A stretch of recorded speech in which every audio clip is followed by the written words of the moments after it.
And I'm here with Pablo Meza, who is the second place finisher in the trading card game Masters division of this weekend's competition.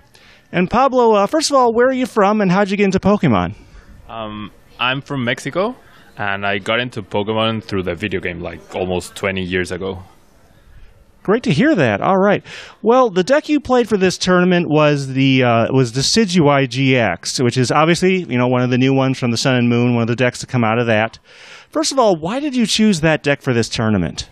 Well, Decidueye has a big advantage in that there's a stadium that allows it to bypass the evolutions rules, so you can get it out on turn 1 without the need of waiting the normal 1 turn per evolution.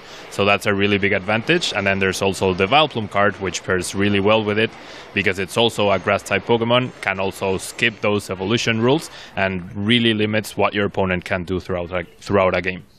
Yeah, that's the combo that this deck uses. It has the Vileplume to shut off item cards, and then the Decidueye GX has some interesting abilities that we'll get into a little bit later. All right, and so there's some other cards in the deck we should probably talk about. One of them is actually a Meowth card, which is used a bit tactically. Can you sort of explain what that is?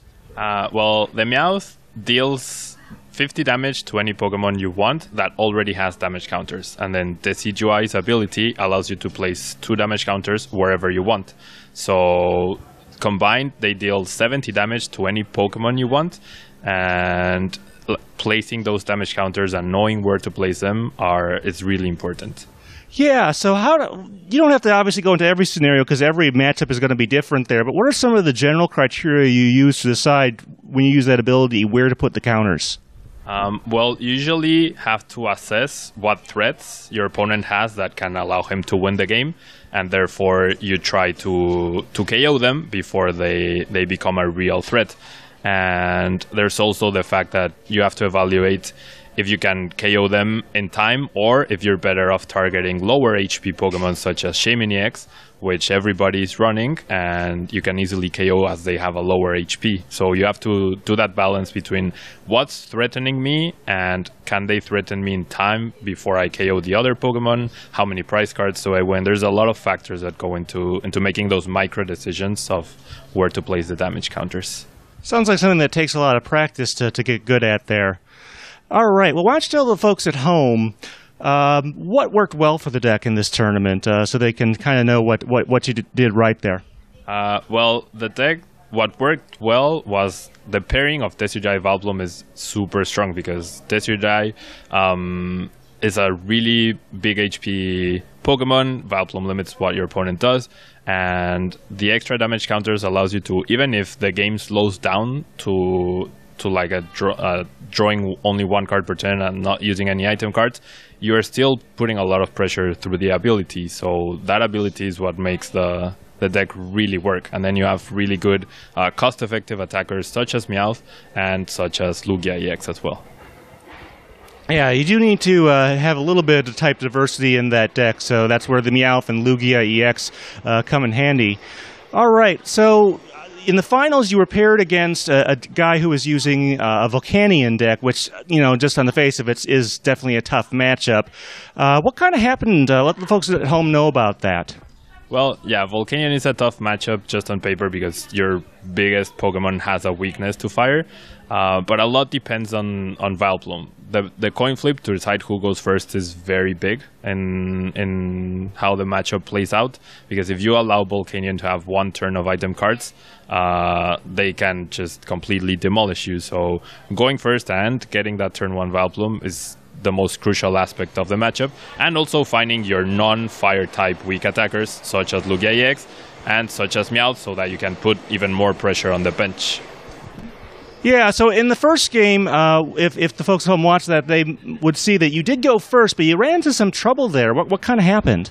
Well, I had to discard a lot of resources early on to find the Vileplume, And I kept using draw cards, I kept using Shamans and Sycamores, but I was never able to draw into Dartrix, the stage 1 of my Decidueye. So I had the Decidueyes, I had the Rowlet, I simply couldn't find the middle stage in order to get to the Decidueye and have those extra damage counters help me out in order to KO my opponent's Pokemon. He had one Volcanion at 10 HP left, he had another one at 40 HP left, and so in the end, even though you lock them, like they still have a lot of energy and they still have supporters, so they will eventually draw something to threaten you. And without the extra damage counters from Decidueye's ability, I just couldn't keep up.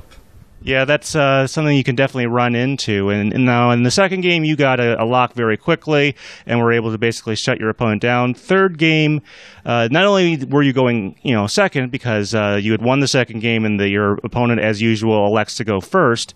You just could not get any lock. They had not only just one turn, they had several turns.